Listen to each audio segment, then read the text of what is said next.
Kindly play the video.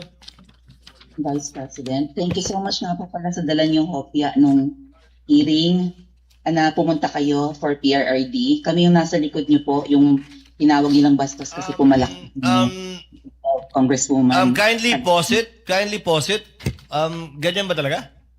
Your Honor, please, Your Honor, please, the witness said that he would like to include the question propounded to the Vice okay lang. President. So, ganyan nga. Hindi nalalakihan yan. Ganyan talaga yan? Or it will get bigger? It will get bigger, Your Honor, please. Okay. Please proceed.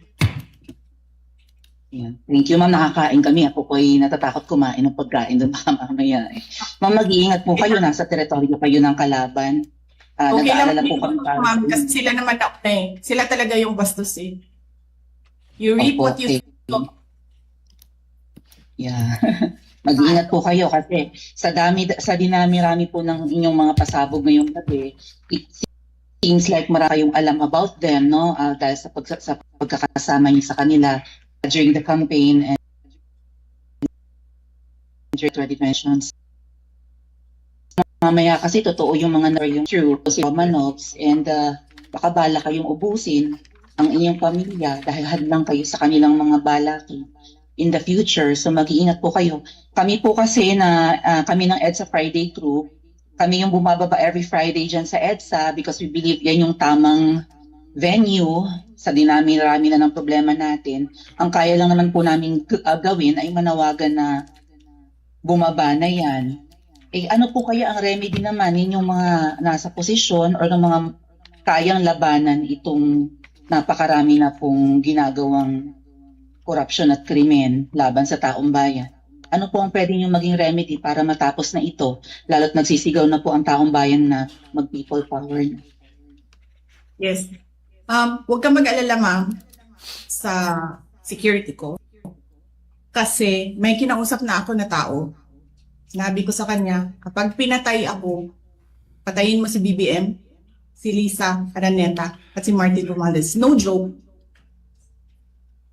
No joke. Nagbilin na ako, ma'am.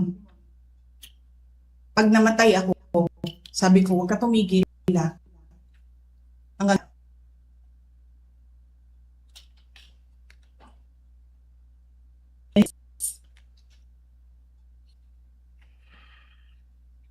That's the end of that 2-minute and 18-second portion of the video, Your Honor, please. Pwede ba kita magpadayon? Can we continue? Counsel may continue. May proceed. Now, Mr. Witness, what relation, if any, does that video that you viewed with the video you mentioned earlier of the Vice President uttering that statement? It is the portion of the video that I authenticated, sir. Okay. Let's continue. What happened next, Mr. Witness, kung meron man, after mong ma-authenticate yung subject video na yan? Our team conducted an open source investigation to identify previous statement of the Vice President that had similarities to the November 23, 2024 video, sir. Okay. Now, sinabi mo that your team conducted yung tinatawag mong open source investigation for any prior statements made by the Vice President against President Marcos Jr. and his family members. Yung tanong nga, ba't kailangan pa mag-conduct ng open source investigation for any prior statements na ginawa, kung meron man, ng Vice President against laban kay President Marcos Jr. yung pamilya niya? As part of our standard procedure, sir, kailangan namin makita yung full context kung bakit ito nagsimula. Kaya nagtingin kami ng mga prior statement made the Vice President against the President and the family. Alright. Now, ano ba yung naging resulta, kung meron man, sa naging open source investigation nyo, Mr. Witness? We identified a video, October 18, 2024, an online press conference held by the Office of the Vice President, sir. Now, ano ba yung nakita nyo, kung meron man, sa naging press conference ng Vice President on October 18, 2024? There were similar statements uttered by the Vice President against the President, sir. So sinasabi mo na on that October 18, 2024 press conference, may mga nasabi din na mga statements yung Vice Presidente laban sa President. Yung ba sinasabi mo, di ba?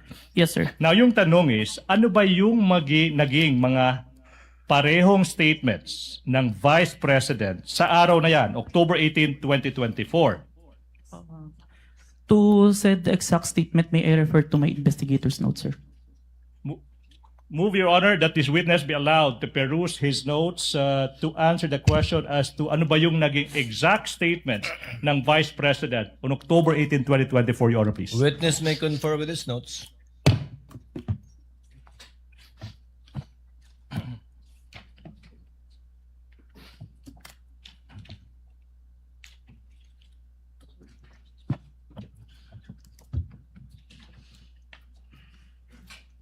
Quote and quote. Gusto ko tanggalin yung ulo niya ba?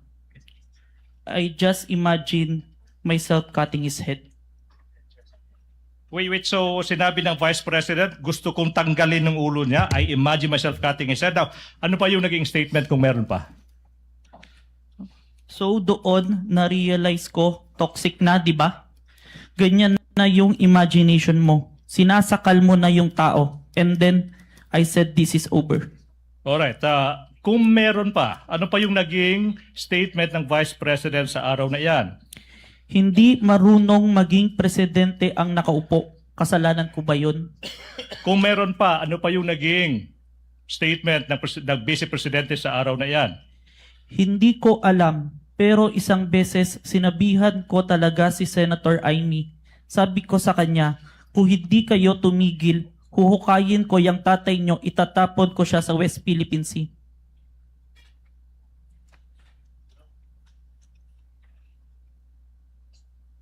Your Honor, please.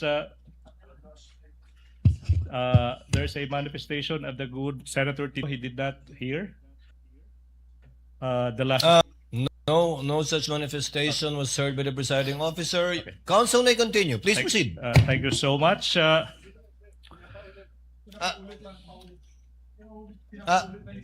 Kindly stated for the record, Senator Judge Soto, apologies from the presiding Thank you. officer. I did not get the exact words that were uttered during the last statement.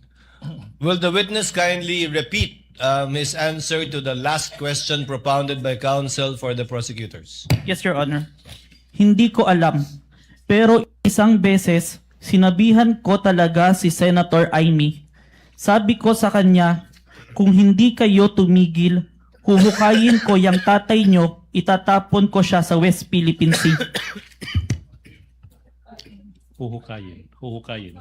May proceed, Your Honor, please. Counsel may proceed. Ano pa yung naging mga statements kung meron pa ng Vice Presidente sa araw na iyan? Last statement, kung presidente nyo siya, okay lang. Ako hanggang vice president lang ako. Hanggang number 2 lang itong bansa na ito. Wala itong number 1 para sa akin. Are these all the statements, Mr. Witness?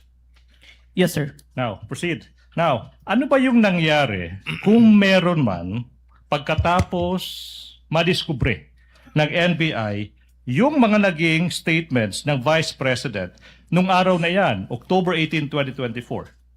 Like what we did to the main video, the November 23, I proceed to preserve and authenticate the October 18, 2024 video, sir. Again, for ano ba yung ibig sabihin when you preserve the video? It means that I make the necessary action to ensure that the evidence will be accessible at any time, sir. All right, now. Ano ba yung ibig sabihin? After mo ma-authenticate yung video, ano bang ginawa mo kung meron pa?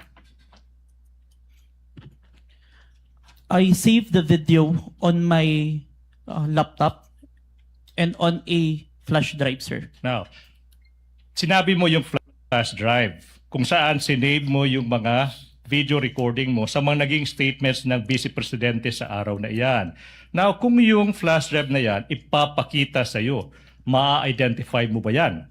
Yes, sir. Your Honor, please, we are now in the process of confronting this witness with a flash drive that is previously marked as Exhibit P 14-11, small letter A, for the prosecution containing the recording of the October 18, 2024 press conference of the Vice President identified by the witness that is previously marked as Exhibit P-4-11 for the prosecution. Permission to unseal the flash drive. You may do so. Thank you, Your Honor.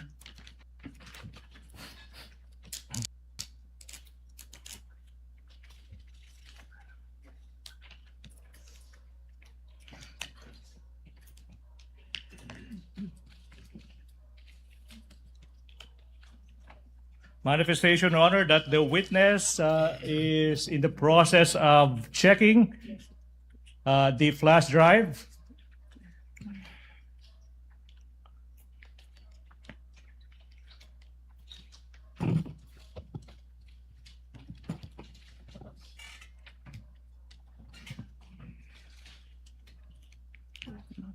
Question, Mr. Witness, what relation, if any, does that flash drive have with the flash drive you mentioned?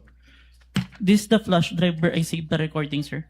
All right. Now, okay. Now, Mr. Witness, you mentioned earlier that you authenticated the subject video by recording the same through open broadcaster software, and then you compared the contents of the recording and subject video. And you also said that you found out that the respondent said, etong sinabi niya, gusto ko tanggalin yung ulo niya. At saka, I imagine myself cutting his head. Do you follow? Yes. Now, Mr. Witness, in what particular portion of that subject video did the Vice President utter, gusto kong tanggalin yung ulo niya, I imagine myself cutting his head? Permission to refer back to my investigator's notes, sir. Witness may do so. Your Honor, may I approach the witness? Your Honor, may I approach the witness? Counsel may do so. Thank you. Stephen? For the first statement, timestamp 1 hour, 35 minutes, 57 seconds to 1 hour, 36 minutes and 10 seconds. And on the part na I just imagine myself, 1 hour, 36 minutes and 52 seconds to 1 hour, 36 minutes and 58 seconds, sir. Okay now. What about the statement that sinabi niya, so noon na-realize ko toxic na, di ba? Ganyan na yung imagination mo. Sinasakal mo na yung tao. And then I said, this is over. In what particular portion of the video did the Vice President utter that statement? From the authenticated video, timestamp 1 hour, 38 minutes and 32 seconds to 1 hour, 38 minutes and 48 seconds, sir. Okay.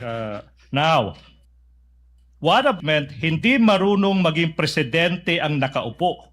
Kasalanan ko ba yun? In what particular portion of the subject video did the Vice President utter that? Timestamp 55 minutes, 26 seconds to timestamp 55 minutes and 37 seconds, sir. Okay. Now, what about the statement that I quote, hindi ko alam. Isang beses sinabihan ko talaga si Senator Amy, pag di tumigil, huhukayin ko ang tatay nyo at itatapon ko siya sa West Philippine Sea. In what particular portion of the video did the Vice President utter those words? Timestamp 1 hour, 11 minutes and 28 seconds to 1 hour, 11 minutes and 42 seconds, sir. And finally, as to the statements, I quote, kung presidente nyo siya, okay lang. Ako hanggang Vice President lang. Hanggang Vice President lang ako. Hanggang number 2 lang itong bansang ito. Wala itong number 1 para sa akin. In what particular portion of that video did the Vice President utter those words? On timestamp 1 hour, 4 minutes and 2 seconds to 1 hour, 4 minutes and 16 seconds. Your Honor, this representation took notes of the timestamps. Your Honor, please. We now move we go to the next question. Now, Mr. Witness. I'm about to show you the specific portions of the recording of the October 18, 2024 press conference. Now you tell us, after viewing these portions, what relations do they have with the subject video of that October 18, 2024 video that you identified, if any, okay? Now, Your Honor, we move that Attorney Stephen Magallaon be allowed to proceed to the technical booth to bring the flash drive and for the Secretariat to play specific portions of the video identified by the witness. Conditioned upon counsel being accompanied by a representative of the counsel for the respondent, so that the exact same USB flash drive will be the one that will be played. To guide the Secretariat, Your Honor, please, these are the timestamps that the prosecution would like to present. First, from 1 hour, 35 minutes to 57 seconds to 1 hour, 36 minutes and 10 seconds. That's the first video. And the second video is from 1 hour, 36 minutes, 52 seconds to 1 hour, 36 minutes and 58 seconds. So move, Your Honor, please. Secretariat is instructed to kindly play the video in the presence of both counsels for the parties.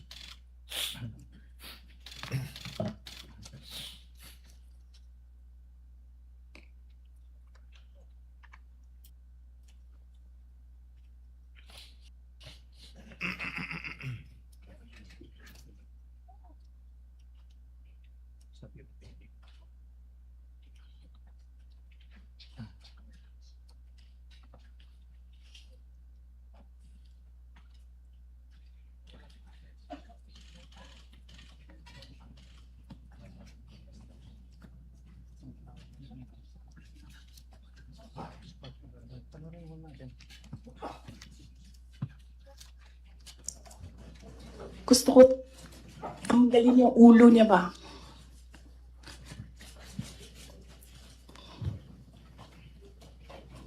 I realized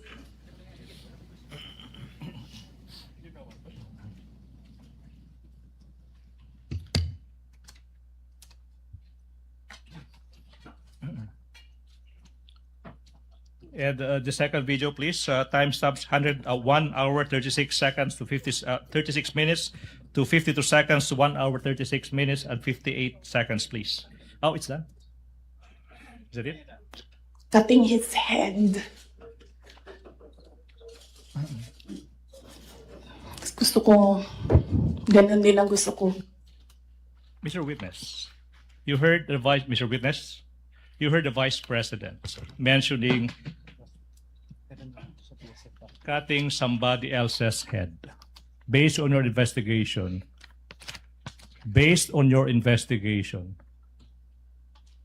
kaninong ulo ba yung nire-refer ng Vice President na gusto niyang tanggalin? The President, sir. Ulo ng Presidente. Yes, sir. Mr. President, you also mentioned timestamps 1 hour 38 minutes to 32 seconds and 1 hour 38 minutes to 48 seconds. May we have that specific portion be played?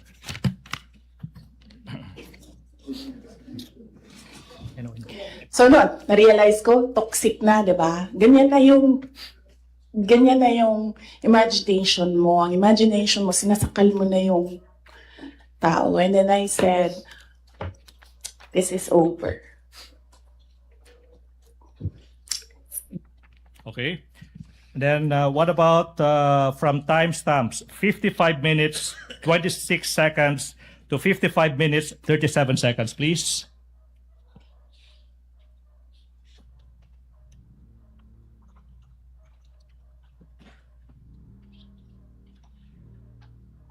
To elaborate po. Hindi marunong maging presidente ang nakaupo. Kanan ko ba yun? Hindi. Ba't sinasabi ng mga tao, kasalanan mo kasi hindi ka tumakbo, ikaw sana yung presidente, hindi siya. But then I said, maaga ako nagsabi na hindi ako tatakbo for president. May madaming mga Okay. Now, what about from timestamps 1 hour 11 seconds? 1 hour 11 minutes 28 seconds to 1 hour 11 minutes 42 seconds.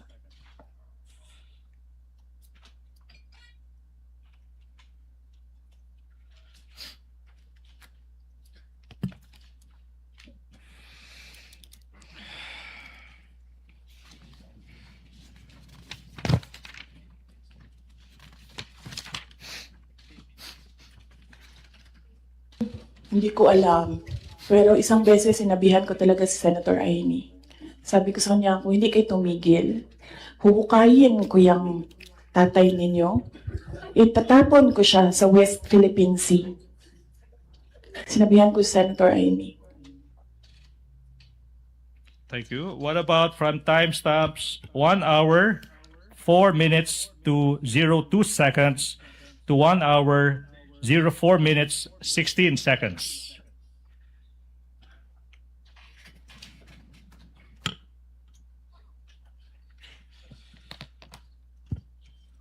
Ano? Ay, hindi. Hindi ko na gusto. Kung presidente niyo siya, okay lang. Ako, hanggang vice president lang ako. Hanggang number 2 lang itong bansa na ito. Wala itong number 1 para sa akin. Yet, Okay. May proceed, Your Honor. Mr. Witness, what relation, if any, do these portions of that specific video have with the video you authenticated as to the press conference of the Vice President on October 18, 2023? Those video presented were portions of the video that I recorded and authenticated, sir. Thank you so much. Mr. Witness, ano ba yung nangyari kung meron pa? After you authenticated, identified and authenticated the video ng Vice President on October 18, 2024. We perform open source investigation to identify naman po yung mga naging responses ng iba't ibang tao in response to the statement of the Vice President po. Ano ba yung naging resulta kung meron man sa naging open source investigation nyo? We found that the President himself, the former Speaker of the House, and different governmental agencies made their statement po in response to the statement of the Vice President. So yung presidente, yung former speaker at yung mga sinasabi mo mga governmental agencies nagbigay ng kanilang mga tugon sa mga nasabi ng Vice President. Now, ano ba yung mga governmental agencies na ito that you are referring to aside from the President and the former Speaker of the House of Representatives? The Armed Forces of the Philippines, the Philippine National Police, the National Security Council, and the Presidential Communication Officer. Okay, now, nasabi mo na yung presidente ay nag-issue ng kanyang statement in relation sa naging mga pahayag ng Vice President. Ano ba yung naging pruweba mo sa naging statement ng presidente? I have taken a screenshot of the statement of the President on the official webpage of the Presidential Communication Office. And I also have a video recording which I authenticated wherein the President made such a statement, sir. Okay, so nasabi mo, isang screenshot saka isang authenticated recording ng presidente. Now, let's go to that screenshot. Sino yung kumuha ng screenshot kung alam mo? I did, sir, and I used my laptop. Ginamit mo yung laptop mo. Ano ba yung ginawa mo kung meron man sa naging screenshot mo sa laptop mo? I first saved an electronic copy po nung screenshot. Now, sa laptop. saan na tong screenshot ng... Pinrint ko po. Ha? Pinrint ko po. Print mo. Now, saan na yung printout ng screenshot na ito? Sinabit ko po sa Committee on Justice of House of Representatives. Now, kung yung printout ng naging statement ng presidente, sinabi mo, titled, Message by President Ferdinand R. Marcos Jr. is shown to you, will you be able to identify the same? Yes po. I'm showing you now a printout of a screenshot of the statement from the President titled, quotes, Message from President Ferdinand R. Marcos Jr., unquotes. Your Honor, that is previously marked as Exhibit P-Roman numeral 4-12 for the prosecution through the website of the Presidential Communications Office. Now, question, What relation, if any, does this document have with the printout that you mentioned?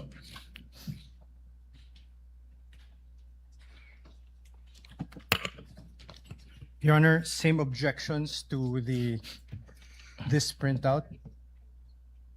Yes. May I know the specific Your Honor, same objection? objections. There is on the left, right bottom portion of the Annex I, Annex P-U-12, 12A, and until 12B, there are marked certified true copies from the NBI signed Safira T, dated 4/10/26, Your Honor. Court made a previous ruling about this matter already, but the objection is duly noted. Submit, Your Honor. Thank you. Mr. Witness, how faithful, please? How faithful, if at all, is this printout from the actual screenshots? The printouts accurately reflects the screenshot, sir. And how do you know that this printout accurately reflects the screenshots? I compared the printouts with the screenshot and the web page wherein the message can be seen and found that the contents are identical, sir. Now, you mentioned that an authenticated recording of the President making a statement. You mentioned that. Now, yung question now is, sino ba yung gumawa ng authentication na ito? I did, sir. Ano ba yung pruweba mo na ikaw talaga yung nag-authenticate ng video na ito? It's part of the January 30 Affidavit of Authentication of Digital Evidence na in-identify ko po kanina. Okay, Mr. Witness, ano bang ginawa mo kung meron man? Pagkatapos mo sinabi mong ni-record mo, tsaka in-authenticate mo yung video ng Presidente na nagbibigay ng statement niya. Sinave ko po yung video sa laptop ko and sa flash drive. Oh, na-mention mo yung flash drive. Now, kung yung flash drive ipapakita sa'yo, ma-identify mo ba yan? Yes po. Now, Your Honor, please, we are in the process of confronting this witness ng isang flash drive that is previously marked for the prosecution as Exhibit P, Roman numeral 4-13, small letter A. Permission to unseal the flash drive, sir. Witness may do so. Thank Please you, Your proceed. Honor. Continuing manifestation that the flash drive contains the recording of the President making the statement that is previously marked as Exhibit P, Roman numeral 4-13, for the prosecution.